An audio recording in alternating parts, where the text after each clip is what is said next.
अकोला महापालिका निवडणुकीत आज मोठा गंभीर प्रकार मतदान केंद्रात पाहायला मिळाला।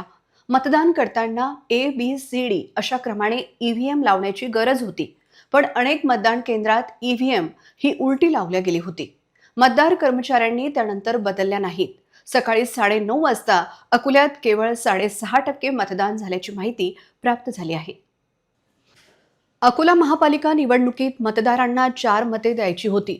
असे असताना A, B, C आणि D अशा प्रकारे उमेदवारांची आखणी केल्या गेली होती। पण मतदान केंद्राधिकाऱ्यांनी A, B, C आणि D अशा ईव्हीएम न लावता त्या पहिले D, C, B आणि शेवटी A अशा क्रमाने लावल्या होत्या। त्यामुळे मतदारांची मोठी अडचण झाली। सकाळी अनेक मतदान केंद्रात ईव्हीएम सुरू झाले नाही, तर अनेक पोलीस कर्मचारी हे ड्युटीवर उशिरा आल्याचे चित्र होते। एकूण प्रशासकीय पातळीवर शिस्तीचा अभाव होता, तर अनेक प्रभागात गोंधळाची स्थिती दिसून आली। त्यामुळे मतदारांना सोय कमी आणि गैरसोय अधिक झाल्याचे चित्र होते। अशा परिस्थितीत अकोल्यातील मतदारांनी मतदानासाठी मोठी गर्दी केल्याचे चित्र मतदान केंद्रावर दिसत होते।